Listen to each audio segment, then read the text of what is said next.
Le dossier du Burundi, évidemment, est extrêmement discuté. C'est tout à fait normal puisque chaque panéliste a ses idées propres. Ma thèse, elle est simple, elle est la même depuis août 2014, c'est qu'il y a en Afrique une vague de changement de régime qui est pilotée au travers de la technique américaine qu'on appelle les révolutions de couleur. Je tiens cette thèse depuis le sommet USA-African Leader d'août 2014 où j'ai annoncé, j'étais le seul à ce moment-là, Bachir, dans notre émission spéciale que nous avions consacrée à ce sommet, j'avais été le seul à annoncer cette vague de changement de régime et j'avais nommé les 13 pays qui étaient ciblés par l'administration Obama, dont évidemment le Burundi.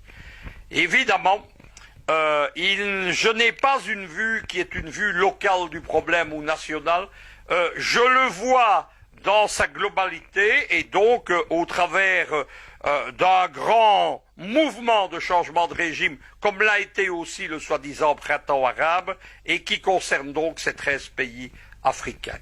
Les méthodes sont bien connues. C'est tout d'abord la création de problèmes dans la rue à partir de groupes de jeunes. C'est ce cas que forme à Belgrade le groupe Otpor Canvas. Ce sont les organisateurs, avec la CIA, de la première révolution de couleur contre Milosevic en 2000. Ils se sont transformés en centre de formation internationale. Ils ont notamment formé les premiers activistes du soi-disant printemps arabe. Ils sont aujourd'hui à la formation d'une série de mouvements dont le plus célèbre maintenant est le mouvement burkinabé, le ballet citoyen.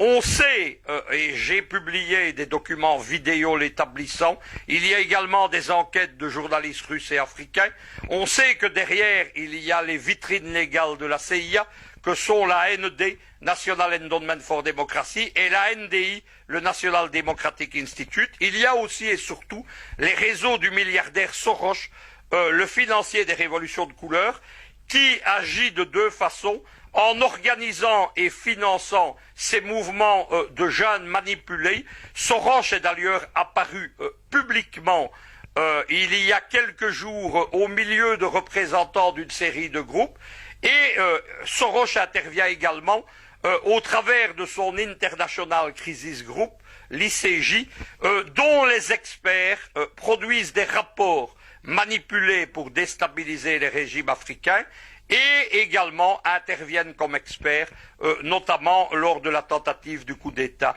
au Burundi. Derrière cette organisation, il y a des scénarios toujours les mêmes, c'est-à-dire qu'on cherche la faute chez les présidents dans les régimes attaqués, et tout est bon. Que vous organisiez les élections à temps, on demande de les reporter. Que vous les reportiez, on demande de les tenir à temps. Que vous consultiez la Cour constitutionnelle ou pas, vous avez toujours peur. Vous avez toujours tort, vous avez toujours des problèmes parce que le but, c'est de vous en faire. Au Burundi, on a visiblement essayé d'appliquer le schéma burkinabé, c'est-à-dire des émeutes artificielles avec une jeunesse manipulée dans la rue. Ça a été le rôle du ballet citoyen et de ses clones burundais. Ensuite, la violence qui en a débouché, c'est-à-dire que ces émeutes visent à contraindre le pouvoir à la répression. Et troisièmement, évidemment, une fois le régime déstabilisé, ça a été la tentative de coup d'État qui a été menée par l'ancien chef des services secrets, c'est-à-dire quelqu'un qui avait des contacts avec l'Africom, avec l'OTAN et avec les services secrets américains et français, et qui, depuis une quinzaine de jours, avec l'aide de la presse occidentale, notamment des journaux comme la Libre Belgique à Bruxelles, lançait de faux scénarios de guerre civile, de faux scénarios d'organisation de milices qui devaient assassiner les adversaires. C'est évidemment, pour ceux qui connaissent l'histoire du voisin rwandais, c'était une mauvaise copie de ce qui s'est réellement passé en 1994 au Rwanda. Alors que le coup d'État était échoué depuis 18 heures, que dans toute la capitale du Burundi, on était en train d'arrêter les putschistes, ça s'était expliqué clairement sur notamment la radio d'État russe Sputnik, eh bien, on continuait sur le plateau d'Afrique Média à discuter des nouvelles de l'AFP, à se demander où était le président alors qu'il était déjà rentré et qu'il organisait la reprise en main de sa capitale. Et on a même vu de faux témoins téléphoner, mais la technique est bien connue. Nous avons vécu d'autres cas dans le passé. On a vu des faux témoins téléphoner expliquant que la foule était en liesse dans la rue, etc. Les médias occidentaux ont notamment utilisé des images vidéo et des photos de manifestations des jours précédents pour faire croire à un coup d'État dit populaire. C'est la position des BRICS dans tout cela, et singulièrement de Moscou et de Pékin. Au Conseil de sécurité de l'ONU, il y a une dizaine de jours, Moscou et Pékin ont refusé une résolution française demandant une intervention des Nations Unies pour contrôler la constitution du Burundi. Ils l'ont refusé fermement, expliquant déjà qu'on était là, les Occidentaux, en train de déstabiliser un régime. Je ne comprends pas, après cela, les analystes qui n'ont pas immédiatement compris. C'est la position russe. Un grand article a été publié ce vendredi sur Sputnik, qui est en gros un résumé de mes enquêtes et de celles de certains journalistes russes et africains. On y explique qu'au Burundi, en tout mot, c'est bien une révolution de couleur, qu'elle est appuyée sur les réseaux américains habituels. On y cite le groupe d'activistes balais citoyens et ses clones des différents pays comme les agents actifs de la décivilisation, et on explique évidemment, comme je le fais depuis 8 mois, qu'il s'agit là d'une volonté américaine de recoloniser l'Afrique au travers d'une série de changements de régime. La dernière chose, Bachir, c'est que c'est le ton des médias, ce que moi j'appelle les médias de l'OTAN, les médias occidentaux, les médias américains.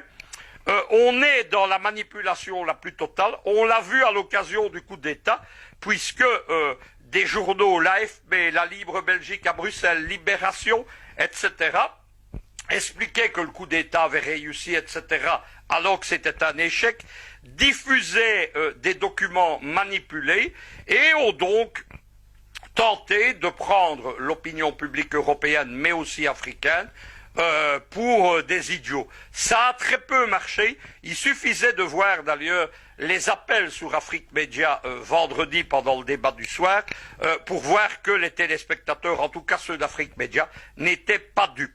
On a vu des thèses extravagantes. Le journal Libération, qui est la voix de l'OTAN en France, eh bien, a parlé de coup d'État citoyen, justifiant le coup d'État au Burundi. On les avait déjà vus, évidemment, sur le même ton, soutenir le coup d'État de la junte de Kiev en février 2014 en Ukraine. On a vu un journal particulièrement comme la Libre Belgique à Bruxelles lancer les rumeurs les plus fausses pour faire croire que le régime du Burundi s'apprêtait à commettre des massacres de masse et à exterminer l'opposition.